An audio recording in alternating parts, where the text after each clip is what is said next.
Bonjour Bernard Tapie. Salut, Ça va bien? ça peut aller. On va parler de foot. Ah, McCourt à l'OM. je connais pas le mec. Son bilan plaide pour lui, enfin partiellement. Je connais pas le directeur, le président. Hérault, Son monsieur passé plaide pour lui. Je connais évidemment l'entraîneur. Garcia, tu peux, à son débit, tu mets rien. Voilà. Tu mets rien parce que il a toujours tiré profit le mieux possible de l'effectif qu'il avait. Et dans des contextes qui n'étaient pas toujours très simples. Donc voilà. Bon, Bizarreta, il est allé au Real, il a fait des trucs, il y a des trucs qu'on foiré, bon bref. À voir. Voilà.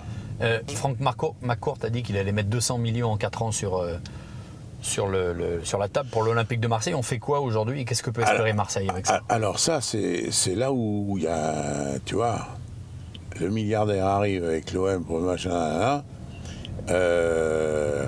je mets 200 millions sur la table. Là, alors, c'est pour se maintenir. Non, mais j'exagère. C'est pour être sûr d'être dans les 5 premiers, quoi. Mais rien de plus. Il n'a pas une idée des prix, les mecs. Il ne sait pas ce que ça vaut, un joueur. Donc, il va falloir soit qu'il casse sa tirelire un peu plus fort, soit qu'il trouve des ressources complémentaires, ou soit qu'il ne s'appuie pas que sur du recrutement pour constituer une équipe de très haut de gamme. Donc ça veut dire que Marseille n'est pas prêt de redécrocher la Ligue des Champions comme vous l'aviez fait. Ah si, mais pas avec 200 millions en 4 ans. Alors ça, regardez où ils en sont, Paris Saint-Germain, et ils n'ont pas dépassé le quart de finale.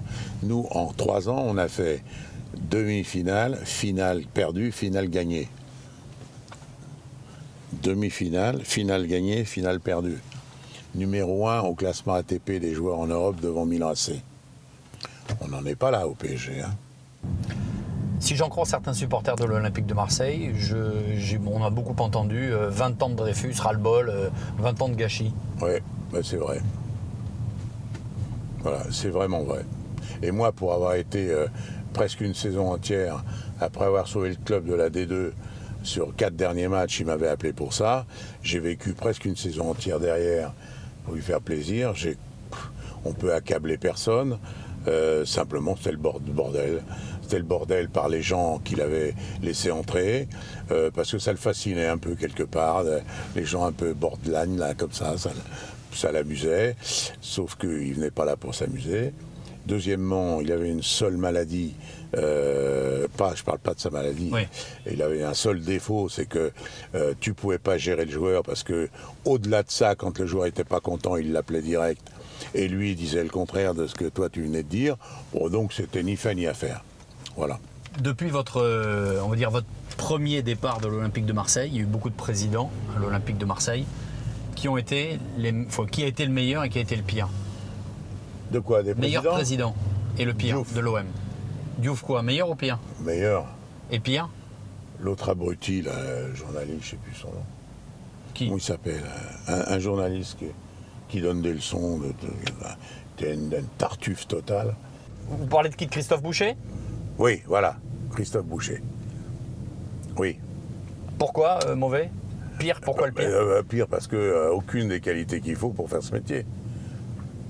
Voilà. Pourquoi vous n'avez jamais pensé à racheter le Paris Saint-Germain? À moins que vous ayez pensé. Non, j'y ai jamais pensé parce que j'ai tout de suite été branché par Gaston Defers sur l'OM.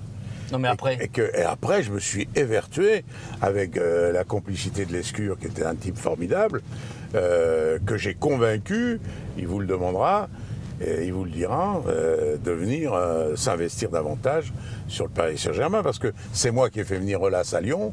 J'étais conscient que je ne pourrais jamais gagner une Coupe d'Europe si j'ai 2 matchs difficiles dans l'année.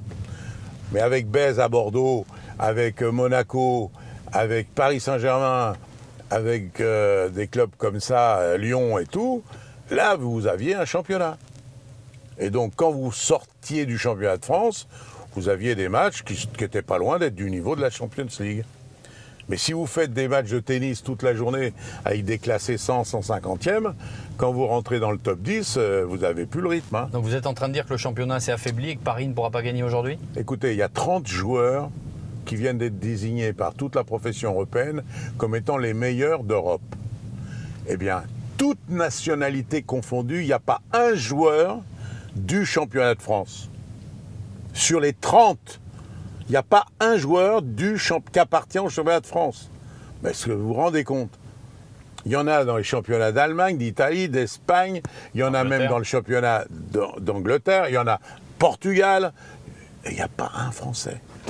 Et pas un joueur. Un joueur qui joue en France. Qui joue en France. Vous dites Aulas, c'est moi qui l'ai mis là. Aulas, ça sent Non, la je l'ai fin. pas mis là, j'ai convaincu d'y aller. Pas mis. Vous l'avez convaincu d'y aller. Là, on voit que ça sent la fin. Là. J'aime beaucoup. Méfiez-vous. Méfiez-vous. Il a fait un drôle de truc, hein. Propriétaire du stade. Il a un effectif qui vaut beaucoup d'argent. Croyez-moi. C'est l'effectif qui vaut... En devenir.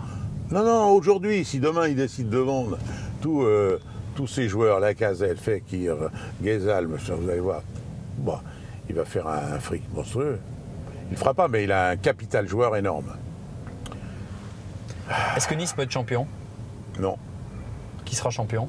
PSG. Vous voyez, là, j'hésite pas. Il va falloir qu'il se passe quelque chose quand même. Mais non, il va falloir simplement qu'à un moment donné, le retard sera trop grand, il y aura une prise de conscience. À la trêve, ils vont se casser leur tirelire, ils vont prendre ce qu'il faut et voilà. Vous auriez viré Blanc, vous, cet été? Non. Non, parce que c'était pas ça le problème. C'était quoi le problème? Le problème, c'est quoi le problème de Paris d'ailleurs? C'est d'être dans un championnat qui est nul, avec des joueurs qui, il faut bien le dire, ont été attirés par l'équipe du PSG que pour le blé. Voilà, c'est pas la peine qu'on se fasse, à part ceux qui viennent du centre de formation. Hein, voilà. Donc Emery, il fera pas mieux? Je ne dis jamais ça. Moi, j'ai pas vu, je connais pas. Il est là et on verra après. Il ne faut pas avoir des jugements tout faits comme ça, avec des certitudes. Moi, j'en ai pas. Une dernière question sur Didier Deschamps, que vous connaissez bien. Vous êtes toujours en contact avec Didier? Pas du tout. J'ai jamais pu eu l'occasion de l'avoir. Si on se voyait, je pense qu'on se ferait la fête.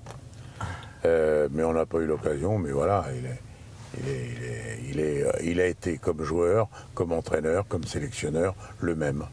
C'est-à-dire? C'est-à-dire un mec qui est battant quand on veut, qui croit jamais que c'est fini. Voilà. Est-ce que selon vous, il doit appeler ou ne surtout pas appeler, ou on va attendre Karim Benzema?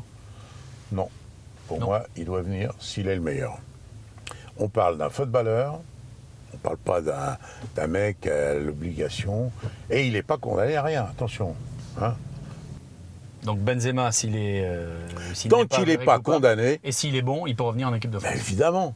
Parfait. Voilà. Merci. Salut amis. À bientôt. Content de vous avoir revus.